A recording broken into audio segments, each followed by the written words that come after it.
Hi అండి. బాగున్నారా? మరి నేను మీ వెల్ విషర్‌ను. నేనైతే బాగున్నాను. మీరందరూ కూడా బాగుంటారని నేను భావిస్తున్నాను. మరి మీ అందరికి ధన్యవాదాలు. మరి నా యొక్క ప్రోగ్రామ్ మీకు తెలుసు. సమాజము నాడు నేడు ముచ్చట్లండి. ఈ నాడు నేడు ముచ్చట్లలో మనమందరం కూడా పాల్గొంటున్నాము. నా వెల్ విషర్స్‌గా మీరు నన్ను ఆదరిస్తున్నారు, అభిమానిస్తున్నారు. మరి ఈ యొక్క ఛానల్ నాది జీపీఎల్‌జీసీ అండి.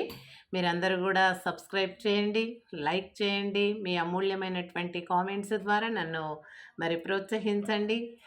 అదేవిధంగా షేర్ చేయండండి. మరి ఇప్పుడు జనరల్ టాపిక్ ఏంటంటే సమాజము నాడు నేడు ముచ్చట్లు కదండీ! ఆ రోజుల్లో ఏముండేదంటే ఎక్కడైనా తీరిక సమయం అనేది ఉండకపోయేదండి.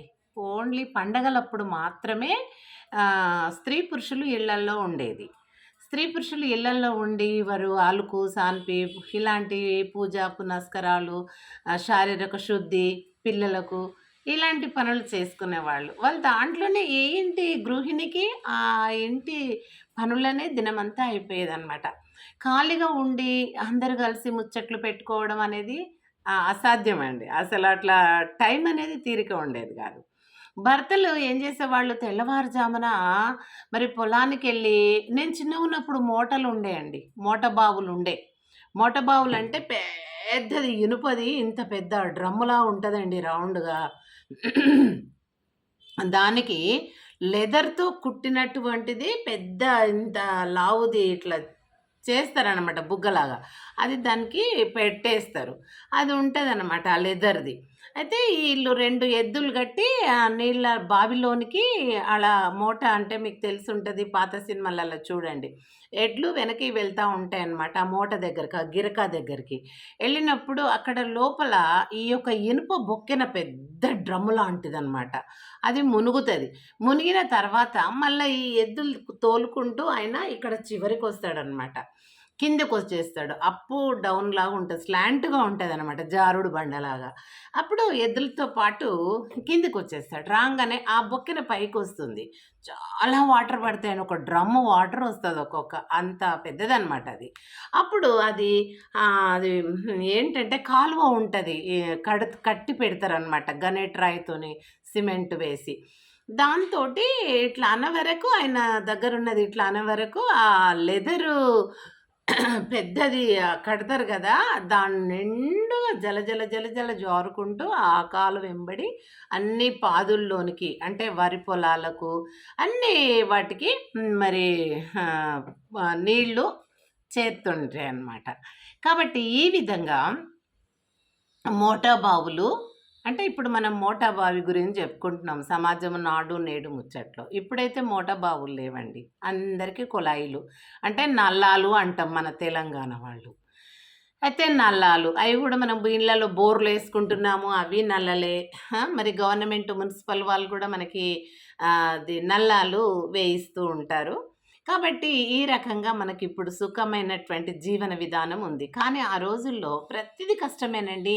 ఇప్పుడు పొలాలకేమో మగవాళ్ళు మూట కొట్టాలి. వాళ్ళు తెల్లవారుజామున ఎళ్తారండి. తెల్లవారుజామున ఎళ్ళినప్పుడు ఏమైతది ఆ టైంకి భార్యలను లేపి ఎళ్ళిపోతారండి. నేనెళ్తున్నాను పొలానికి, బాయికి లేసి పని జేసుకో అని. అప్పుడు పిల్లలందరూ పడుకొనే ఉంటారు. అప్పుడు ఆ ఇల్లాలు ఏం జేస్తుంది, లేచి, ఊడ్చి, తోమి, కడిగి, చల్లి అన్ని పనులు మరి ఇంటి ముందల గూడా అందరికీ పశువులుంటాయి. గేదెలు అంటే బర్రెలు అంటాం మనం ఇక్కడ. బర్రెలు, తర్వాత ఆవులు, ఎద్దులు ఇవుంటాయి. వాటి కింద అంతా గూడా మలమూత్రాలు శుభ్రం చేయటము, అదంతా ఊరు వెనకాల ఉన్నటువంటి పేడ గుంతలు, పెంట గుంతలలో వేయడము, ఈ రకంగా చేస్తారనమాట ఆడవాళ్ళు. చేసి ఇంకా మరి నీళ్ళెక్కడి నుంచి తెచ్చుకుంటారు వాళ్ళు? అప్పుడు నల్లాలు లేవు, గవర్నమెంట్‌వి లేవు, మనకు ఇళ్ళలో బోర్లు లేవు. పొలాలలోనే బోర్లు లేక మోటా బావులుంటే ఇళ్ళల్లో ఎక్కడివండి? కాబట్టి వాళ్ళేం చేస్తారంటే చేదు బాయి ఉంటదండి. ఊరు వెనకాలో, ఊరు మధ్యలో ఎక్కడో చేదే బాయి. పెద్ద తాడు పేనుతారప్పుడు ఆ రోజుల్లో జనుముతోని అలా అన్నమాట. కొబ్బరి దాంతోని గావచ్చు, జనుముతోని గావచ్చు, తాడు పెద్దది. ఆ బావి ఎంత లోతుగా ఉంటదో దానికంటే ఇంక కొంచెం పెద్దగానే ఉంచి పేంతారు మగవాళ్ళు. అయితే జనుముతోని, పీచుతోని. అయిన తర్వాత ఏమైతది, అది చేసిన తర్వాత దానికొక చిన్న బొక్కెన కడతారండి ఇంత. అంటే ఒక 2 సార్లు వచ్చే నీళ్ళు ఒక బిందె నిండుతదనమాట. అలా చేదుకు రావాలి. ఆడవాళ్ళేమో చేదే బావిళ్ళకేంచి తీసుకొచ్చుకొని చేదాలి. తీసుకొచ్చుకొని అప్పుడు ఇంట్లో అన్నము, కూర, రొట్టెలు, చారో, పచ్చడో ఇగ ఆ రోజుల్లో ఏదున్నదో అది చెయ్యాలి. చేసి పిల్లలకు పెట్టి అప్పుడు చిన్న పిల్లలకు అంగన్‌వాడీస్ అవన్నీ లేవు. పిల్లలకు పెట్టి ఆ ముసలోళ్ళ ఇంట్లో అత్తమ్మనో, మామగారు ఓల్డ్ ఏజ్ వాళ్ళు ఉంటే వాళ్ళ దగ్గర ఆ చంటి పిల్లల్ని వదిలేసి ఇక వీళ్ళు పొలంకెళ్ళిపోతది. భర్తకు అన్నము, రొట్టెలు తీసుకొని. రొట్టెలేంది ఉండదండి. ప్రతి ఇంటికి పొలం ఉంటది. ప్రతి ఇంట్లో జొన్నలు పండుతాయి. ఆ జొన్నలు, సజ్జలు, రాగులు అంటే తైదలు చక్కగా మరి అవే పొలంలో పండినవే శుద్ధి చేసుకొని, శుభ్రం చేసుకొని పిండి ఇంకా నాకంటే ఇంకా మా నానమ్మల కాలంలో అయితే ఇసురుకుందురంటనండి. వాళ్ళు మగవాళ్ళు పనులకెళ్ళిపోంగానే వాళ్ళు ఇసురుకోవడం గూడా జేసి అన్ని పనులు ఆ రకంగా చేసుకునేవాళ్ళంట. ఎంత మరి ఆ రోజుల్లో ఇంకా ఏ స్త్రీకి ఖాళీ ఉంటదండి? అదే విధంగా ఏ పురుషునికి ఖాళీ ఉంటది చెప్పండి? స్త్రీ పురుషులెప్పుడు గూడా ఇంటి దగ్గరొస్తే ఇంటి నిండా పని, మరి పొలంకెళ్తే పొలం నిండా పని. వాళ్ళు రెస్ట్‌లెస్‌గా ఉండేది. కానీ వాళ్ళు పండు ముసలోళ్ళు 100 సంవత్సరాలకు పైగానే వాళ్ళు జీవించిన వాళ్ళు. ఎందుకంటే ఆర్గానిక్ అన్నీ. అన్నీ గూడా ప్యూర్ అనమాట. ఆ రోజుల్లో ప్యూర్ గాలి ఇన్ని లేవండి. ఒక ఇంటికొక సైకిల్ ఉంటే గొప్ప. పెళ్ళిళ్ళలో అసలేం జేసేవాళ్ళు? ఏమిచ్చారు మీ అబ్బాయికి అనంటే, ఒక చిన్న ఉంగరము, ఒక వాచి, ఇంకొకటి ఒక సైకిల్. ఇన్ని బాసన్లు ఆ పిల్ల తరఫున. అంతే మడుం బాసన్లంటారు. అంటే 12 కిలోలు. ఏవన్నా గానట్ల డేక్షలో ఏవో. అలా ఇచ్చి పంపించేది అనమాట. మరి దాంట్లోనే వాళ్ళెంత హ్యాపీగా ఉండే మరి సైకిళ్ళ మీదుంటే పొల్యూషన్ ఎక్కడుంటాయండి? ఎద్దుల బండులాయే, సైకిళ్ళాయే. మనుషులకేమిది ఇది మరి లగేజ్‌లకు దానికేమో తీసుకురావడానికేమో బుల్లక్ కార్ట్సాయే. సైకిల్ పోతే ఎక్కడ పొల్యూషన్? ఇప్పుడు స్కూటర్ నుంచి అన్ని వాహనాలే. అన్నీ ఆ కార్బన్ డయాక్సైడ్ వదలడము. ఈ ప్యూర్ ఎయిర్‌లో కలిసిపోవడం. అది మనం పీల్చుకోవడం. రోగాలకు దారితీయడం. ఇది గదండీ ఇప్పుడు ప్రెజెంట్. కానీ ఆ రోజుల్లో అంత పొల్యూషన్ అనేది లేదనమాట. మరి కూరగాయలు, మరి వరి, జొన్నలు ఇవన్నీ గూడా ఆర్గానిక్. అంటే ఎవరి పెంట వాళ్ళకుంటది. ఊరు వెనకాల అన్నీ మాది ఈ గుంత, మాది ఈ పెంట అని వాళ్ళు పెద్దగా ఒక గుంతలు తవ్వుకుంటారు. దాంట్లో పేడ అన్నీ ఇగ ఇంట్లో ఉన్న పొయ్యిలో బూడిద అన్నీ కచరా తీసుకుపోయి అందులో ఏస్తారు. ఈ పేడ అవన్నీ మిక్స్ అయిపోయి 1 ఇయర్ దాకా.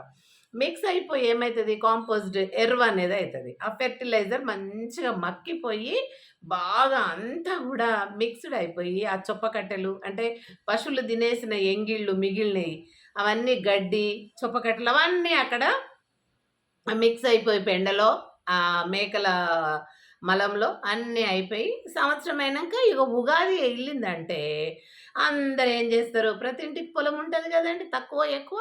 ఎవరి పొలంలో వాళ్ళు ఎద్దుల బండి మీద ఆయా పెంటలు ఎవరి పెంట వాళ్ళు తోడుకొని పోయి ఆళ్ళ పొలాలల్లా చల్లుకుంటారు. కుప్పలు పోసి తర్వాత ఆడవాళ్ళ, మగవాళ్ళు చల్లుకుంటారు అంత ఇట్లా పరిసినట్టు. వానలొచ్చినప్పుడు ఇగ అదంతా ఆహ్, ఇగ దున్నడము అవన్నీ చేస్తారు. అప్పుడు ఆ దున్నినప్పుడు ఈ ఎరువంతా ఆ మట్టిలో మిక్స్ అయిపోతది. తర్వాత విత్తనాలేసుకుంటారు. ఈ రకమైనది ఆ రోజుల్లో ఉండే. ఇప్పుడు అన్నీ ఏంటిది రసాయనిక పదార్థాలు. రసాయనికం లేనిది పంట లేదు. రసాయనికం లేనిది ఆహారమే లేదు. మరి ఈ యొక్క కెమికల్స్ కలవంది మనకు నీళ్లు లేవు. మరి గాలి గాని ప్యూర్ లేదు. ఆహారం గాని, పంటలు గాని ఏది గూడా మనకు ప్యూర్ అనేది ఈ రోజుల్లో లేదండి. ఎందుకు అనంటే దానికి కూడా ఒక అర్థం ఉంది.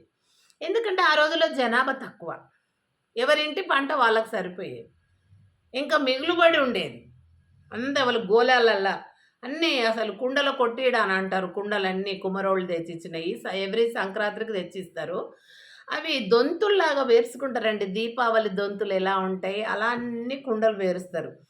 ఒడ్లు ఒక దాంట్ల, తైదలు ఒక దాంట్ల, జొన్నలు ఒక దాంట్ల, మరి ఇంక పిండి ఒక దాంట్ల, ఉప్పు, మిరపకాయలు ఇవన్నీ గూడా అలా ఉండేది. మిరపకాయలు గూడా మరి ఇప్పుడు మిరప పొడి అప్పుడు లేదు. రోట్లోనే ఆడవాళ్ళు నూరేది. పసుపు గూడా కొమ్ములే. అవి రోట్లో కర్రతోని దంచిన తర్వాత మిరపకాయలేసి, అప్పుడు ఆ మిరపకాయలో ఉప్పు సరిపోయినంత ఏసి, ఆ వెల్లుల్లి ఉంటే అందులోనే వేసి దంచి అప్పుడు నూరేది. ఎంత టేస్ట్‌గా ఉంటది. ఆ యొక్క ప్యూర్ జొన్న రొట్టె మీద ఆ అల్లం వెల్లుల్లి పైన కారం రొట్టె తింటే ఎంత టేస్ట్ ఉంటదండి. మరప్పటి వాళ్ళకి నిజంగా మొహం మీద ముడతలు లేవు. ఈ మంగు మచ్చలు లేవు. ఆ! నల్ల మచ్చలు లేవు. ఏ బ్లాక్ స్పాట్స్ గానీ, పింపుల్స్ గానీ, మరి ఎటువంటి మచ్చ మరక లేనటువంటి ఫేసులండి. నూరేళ్ల వాళ్ళు గూడా పండు ముసలోళ్ళు. వాళ్ళ ఫేస్ ఎంత అందంగా ఉండేది. మరణానికి దగ్గరయ్యే ఆ వృద్ధులకు గూడా. కనుక మరి వాళ్ళ అదృష్టవంతులే. అందుకే ఆ కాలంలో చనిపోయిన వాళ్ళను దేవతలుగా వాళ్ళను పూజించేవాళ్ళు. పిల్లలకు, మనుమన్లకు గూడా వాళ్ళ పేర్లే పెట్టేది. తాత పేరు ఎల్లయ్యుంటే ఎల్లయ్య, మల్లయ్యుంటే మల్లయ్య. అట్లా నానమ్మ పేరు ఎల్లమ్మ, మల్లమ్మ ఏముంటే అది. మా అమ్మ పేరు పెట్టుకున్నా. మా తాత పేరు పెట్టుకున్నా. అంటే ఆళ్ళంతా ఆయుష్ నిండినంక బోయిండ్రు గాబట్టి, అటువంటి ఆయుష్ మా పిల్లలకుండాలి అన్న ఉద్దేశంతోటి వాళ్ళు ఆ రకంగా పేర్లు పెట్టుకునేవాళ్ళండి. ఇది ఇవాళటి సమాజంలోని విషయము. ఆ రోజుల్లో మరి పంట పొలాలు, మరి ఎరువులు, ఈ రోజుల్లో పంట పొలాలు, ఎరువులు, అప్పటి ఆహారము, ఇప్పటి ఆహారము పండించటము. ఇప్పుడు మనం మాట్లాడుకున్నామండి. అయి నిజమా? అబద్ధమా? మీరు ఆలోచించండి. కామెంట్స్ చేయండి. ఏమన్నా మీ సలహాలిస్తే నేను స్వీకరిస్తాను. Thank you so much. GPL జీసీని మీరు సబ్స్క్రైబ్ చేయండి. మరి లైక్ చేయండి, షేర్ చేయండి. మరి మీరు అందరూ కూడా నన్ను ఆదరించమని, మాకు సపోర్ట్ చేయమని మరి విజ్ఞప్తి.